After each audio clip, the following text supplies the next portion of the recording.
What's up, guys? Sorry, I am a little late. I'm rushing around a bit. I'm definitely not going to be. I got it. Definitely not going to be before you guys very long. I have one question that I am going to. Sorry, what are we doing? I have one question that I am going to be answering today. Oh my, what you're doing. Okay, here we go. Let's see. I don't know why this looks like it's kind of lopsided, but yeah, we're good. So what's up, guys? Welcome to Ask Dr. K. I am not going to get on here and tell you guys how tired I am because I am tired of hearing myself say how tired I am. But suffice it to say, the girl is tired. And I'll tell you a little bit about why I'm tired, because I think I've have some discoveries over the past couple of weeks. Well, first of all, I would say this weekend was incredible. So I think that's probably a part of the reason why I'm a little tired. Had a graduation celebration on Saturday and it was amazing. Had my family and friends there. We had a really great time. And so I think that was, that was a lot, but it was a good lot. So I was a little bit tired from that. And then on Sunday, my company actually had an event, and I don't know why you're doing that. My company actually had an event, and so I was there for that. And then yesterday, I just really kind of rested. Yesterday evening got some good rest. So you would think that I would not be as tired as I am, but I realized, and I think I may have mentioned this before. I don't know if I mentioned it in this space, but I realized that I am tired because it's more like an emotional mental strain. So just really trying to get some things in order. And it's nothing major. It just really is like managing my time. So for me, a lot of people that know me know that there's this really intense creative side of me that I have not been able to enjoy and explore as much as I usually would like to, and as much as I should be able to in this season.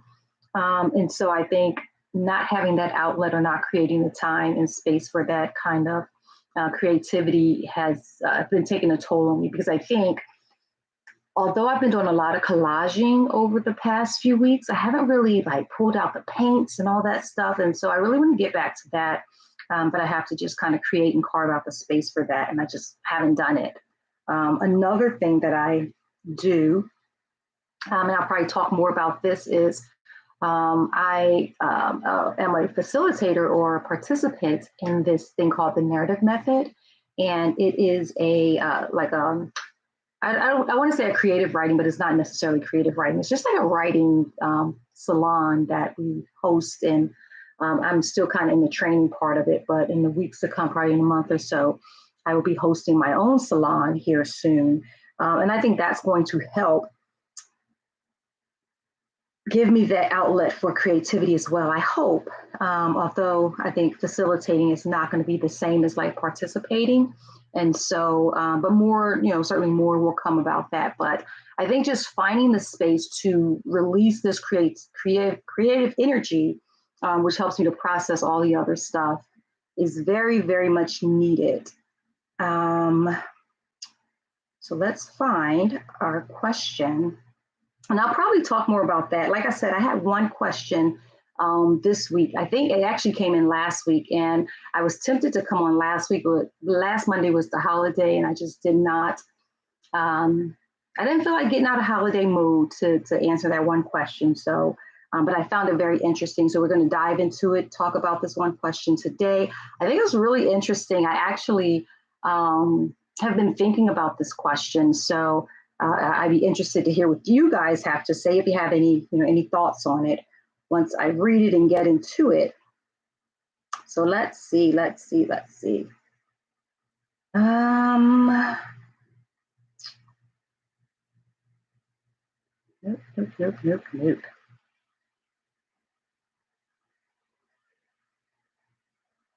Let's see.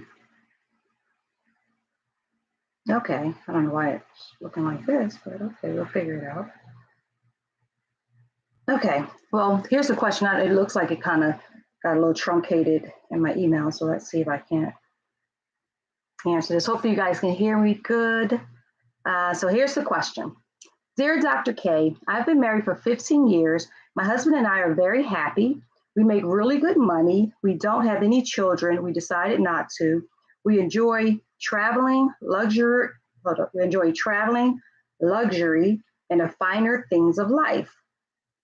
I recently noticed that my husband was being a little secretive, and after some prodding, he told me that he had an affair. He claimed that it was brief and that it didn't mean anything. It just happened, he said. So here's the problem. Hold up. My husband had an affair. He claimed that it was brief and that it didn't mean anything. It just happened. So here's the problem. That's not the problem. It's like, all right. So here's the problem. I wasn't mad about the affair at all. I pretended to be angry because I feel like that's what I was supposed to do. But honestly, oh gosh, where'd you go? Sorry, I don't know what my computer just did. Gosh, I might have to start that over. I don't know what my computer just did. Don't be acting crazy, computer. I don't have time for this now. Okay, so just happened. It just happened. So here's the problem. I wasn't mad about the affair at all. I pretended to be angry because I feel like that's what I was supposed to do. But honestly, I wasn't mad at all. What's wrong with me? Does this mean that I don't love my husband or respect my marriage? Just a little background. I'm 45 years old. I consider myself bisexual, okay? Although I haven't been with a woman or anyone since I met my husband, I am free. I am a free spirit. I was raised middle class in a Christian two-parent household. Any advice? All right, so let me go back up here. Okay, so they've been married for 15 years, which means that she got married at 30 because she says she's 45. She was raised in a Christian household, two-parent household, considers herself a free spirit, raised in middle class. They don't have any children. So it's interesting that the affair for you wasn't the problem, but it was more the fact that you are not upset about the affair. So that really is the big question. Like, this is interesting because I kind of feel like I want to, maybe I'll address the affair in my response. So your main question is not necessarily about the fact that your husband had an affair, but the fact that you don't, not that you don't care, but you're not mad about it. That's interesting. I told you guys, I read this and I was like, I don't even know where to begin. And I thought, I still don't know where to begin.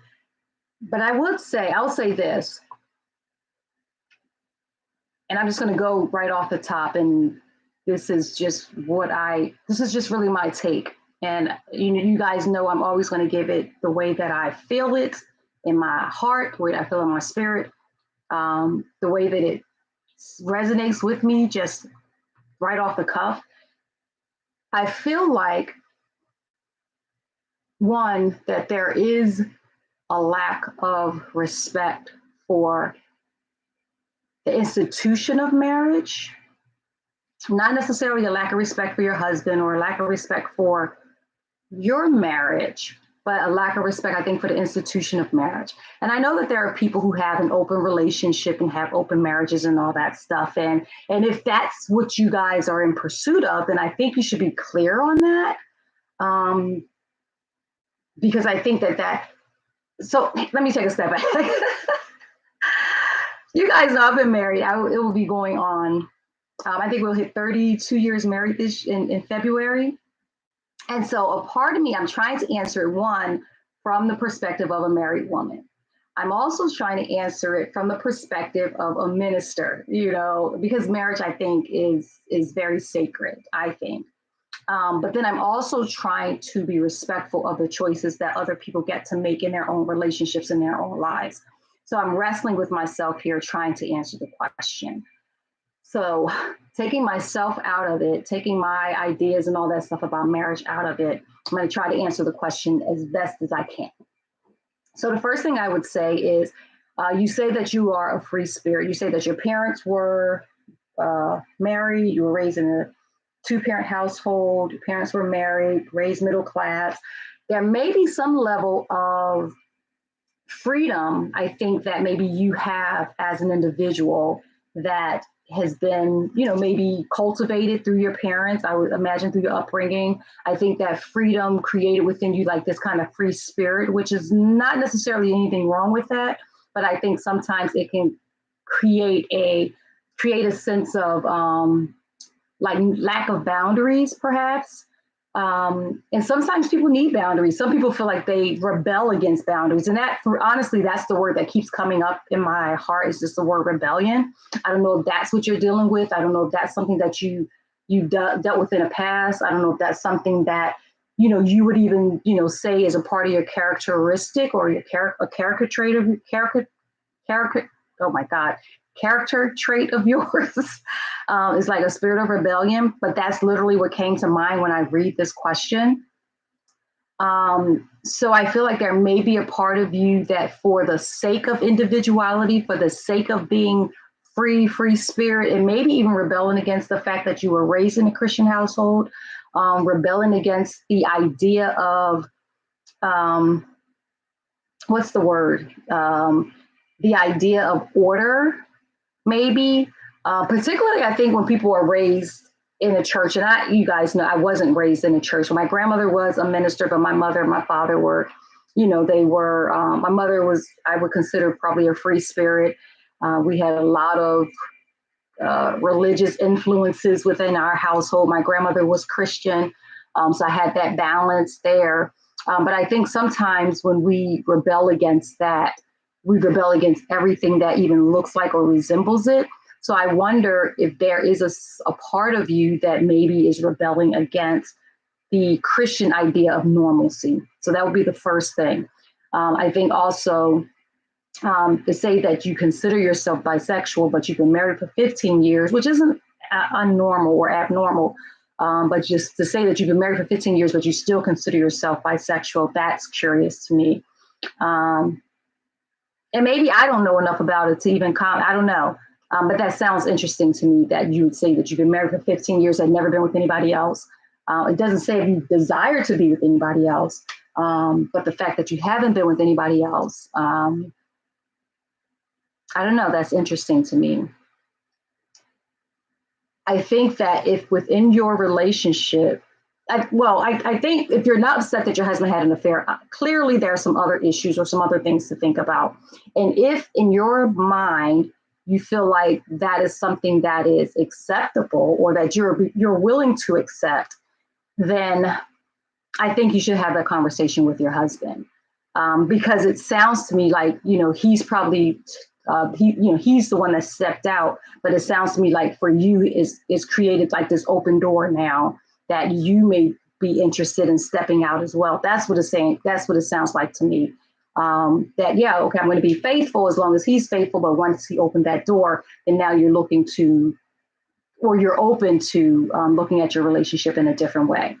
You guys are grown, you're adults. I always say nothing better between two people than an understanding. If that is the direction that, and this is where I struggle, like even with my convictions, right? Because for me, I would never recommend someone to have an open marriage. So I'm struggling even with my own convictions here, because I don't want to advise you to have an open marriage. I don't even want to suggest that you have an open marriage, but it sounds like that's where your mind is. And so I think if that's the case, again, you guys are adults. I think if that's the case, then maybe having a conversation. But on the other side of that, if you would say, no, Kwanzaa, that's not it at all. Like I'm not mad that he had that affair. Then I would question, or I would suggest that you, I suggest that you really think about for yourself why you're not upset with that, or why you don't feel any kind of way against that. Like what is it about you, or what's going on with you that make you feel like you're okay with your husband who you've made a commitment to, who you've, I'm sure, have shared some vows with, whether written by yourself or, uh, uh, uh, said over your marriage by a minister. But you guys join into a covenant, and that's where I struggle, because you guys have joined into a covenant of marriage. Um, so yeah, I think you guys see I'm struggling with this question. My goodness. I think you should ask yourself, like, why are you okay with that scenario? I would, like I said, just off the top of my heart, what I feel is to consider and explore for yourself if there is like this sense of rebellion. Like, is that something that maybe someone has told you that you're rebellious, or that you know for yourself that I'm going to always go against the grain? I'm going to always do what I want to do. I'm not going to be disciplined. I'm not going to have order. Nobody's going to tell me what to do, because sometimes, even in that kind of response, it develops or creates in us a spirit of rebellion. And that's honestly, without question, that's what came to me, is that there's the spirit of rebellion. Um,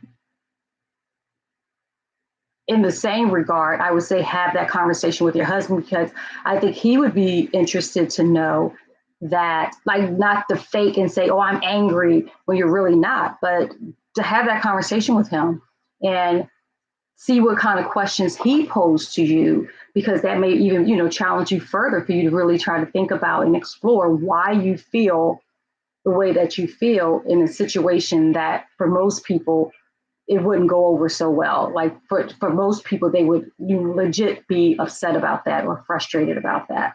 And so maybe just having that conversation with him and letting him know honestly how you feel, or your lack of feelings, with regards to, with regards to his infidelity. I think that would be the first thing, is just to kind of have that conversation and see what kind of questions he may pose, or what his response might be, and what that might trigger in you as well. Um, I think, yeah, I really think that's it. It's a really tough question, because I think that I think there's a lot more there. And I appreciate the background. I think that kind of gives a little insight, but I definitely think for sure having a conversation with your husband, um, examining yourself to really figure out for yourself why you feel the way that you feel, or the lack of feelings that you have with him having an affair. Be honest with him, figure out why you feel like you feel, and then really explore that idea of rebellion. Because I think you would know more than anybody else if that is, if that's something that, like, the spirit of rebellion doesn't just fall upon you. It really is something that comes from somewhere. And, at 45 years old, I'm sure you've probably recognized it in your life. If it does exist, you've recognized that it does exist in your life. So that would be my advice. Those really three bits of advice. Um, I think that really is all I can offer, because I don't want to impose my own ideas and thoughts about, marriage in general, Christian, marriage in general. I don't want to impose those ideas on you, but definitely want you to explore for yourself why you feel the way that you feel. So hopefully that was helpful. This was one of those questions that was just a bit challenging. I don't know. And I don't know if anybody is on that, has some other thoughts, if you had questions about anything that I said. But that's the only question I'm going to answer today. And, hopefully that was helpful. That was a tough one for me, guys. So hopefully that was helpful. But I did want to talk to you guys a little bit, just to kind of pivot a little bit. I did want to talk to you guys. I know every week I come on and I'm just like, oh my God, I'm so tired. And Mondays have just been, oh my goodness, they're just tough. It's coming off of the weekend, and just Mondays are just tough in general. And so trying to drag myself into a full day of work and you know, getting and having enough energy just to get through the day, and then coming on and, doing it to Ask Dr. K. I try to come on and give you guys some energy, but some days I'm like exhausted. Like today, I literally came home and I was reading, and then I was like, oh, I got to get up and do this, and so got on. My computer was running slow and all these different things. So I'm really trying to figure out how to manage my just this feeling of tired that I feel all the time. And then it's not even a physical tired. That's I think I started telling you guys earlier. It's not even a physical tired. I think it is. I'll tell you what it is. I just feel like I need to be doing more of what I love and doing it at a level that I love it. So when I see myself, I was just last week, I think it was, I had did an interview with a good friend of mine. She has a TV series, and she talks about like writing books, and I think it's like Write the Book. I think it's the name of her series. And so I interviewed with her, man, probably over a month ago, but it just aired last Tuesday. And when I watched it, I was like, man, I forgot how much fun I had on that. And I tell you guys all the time, I love everything writing and talk. First of all, I love writing when I have the time to really just get down and just get in that creative space and, write. I love that. But I also love talking about all things writing. And so being on her show, I just forgot how much I enjoyed, talking about writing and how much energy it gives me. So that was last week. And then this week, I was just reading the book, Heaven and Earth Grocery Store by James McBride. And I finished the book today, and I was like, man, that was so good, And then I start like Googling the author, and I came across this. He was at, I guess, some kind of book event in Philadelphia, and he was just kind of talking about the books. And I tell you guys, I was at work listening to this interview. And I just like tears just got in my eyes, and I got up and I went into the restroom and I just sat there and I cried. And I was like, Lord, I want that. I want to just dedicate more of my time and my energy and my efforts to writing and to talking about writing, to creating and talking about creating. And I've just not found the avenue to do that in a way that I really want to do it. And if I'm being honest, I think that is the source of all of my exhaustion. Is just, I feel like I burn so much energy just doing the things that I don't want to do. And then it takes a lot of time from me doing the things that I actually want to do. So that's probably a question I can answer for myself. Like I know I talk a lot about I've answered a lot of questions where people are like, I want to live my dreams, I want to do my passion and all that stuff. And I'm right there with you guys. I want to live my dreams. I want to do my passion at a level that is fulfilling. And I'm not doing that. Not in a way that, not at the level that's fulfilling. Like I get to write, I get to read, I get to do those things, but not in a real way. And so that's kind of where I am. And as I'm, trying to help you guys solve your questions and solve your issues or whatever, like I always say, solve for you. That's where I am as well. I'm trying to solve for me. I'm trying to figure out how I can carve out a path and carve out a way to do the things that I really love and do the things that I really love and really enjoy. So that's kind of where I am. I'm putting some things in place. I think I mentioned at the top of it, really just trying to put some things in place where I can just really dedicate some serious time to just creating. You guys can't see, but I've been doing a lot of collaging as well. Like I want to start doing art shows, like really just even being a vendor at art shows, things like that, so I can start selling my art. I want to teach some art classes from a therapeutic perspective. So that's another thing that I want to try to add to my calendar, maybe like once a month, going to like a women's shelter or something and just like, hosting some kind of art session. That's another thing that I really want to do along with this narrative method and, with this writer's course. So there are quite a few things that I want to do. I still get a lot of questions about girlfriend therapy. And I tell you guys, I don't know where I'm going from this point. I feel Ask Dr. Kate is really a part of that because it is still like that that girlfriend kind of engagement. But it really is. I was just sharing with this other young lady. I said, I think it's really more about one-on-one engagement, or just like more direct engagement as opposed to conferences and things like that. So I had a friend that pinged me and asked, I was like, she was like, I was thinking about you and I wanted to know if you had any conferences coming up. And it's kind of like, no. I haven't even responded to her, and I owe her a response, so I have to do that. But that's something too. I've never not responded to people. I always pride myself being very responsive, and I have not responded to her. I think she sent me a note like last week this time. So I do owe her a response, but I do not see Girlfriend Therapy Conference. I do not see myself doing Girlfriend Therapy in the way that we did it for the first 10 years, like the conferences, the forums, and all that stuff. I feel like, I think I mentioned this before, I feel like the appetite for that has probably changed. Like, I think people still want to hear the word of God, but I feel like the appetite has changed a lot since COVID, and I think it's changed quite a bit. Just over the past few years. So still trying to figure out what that's going to look like, but I can say for certain, unless God says differently, that I will not be doing any more Girlfriend Therapy conferences.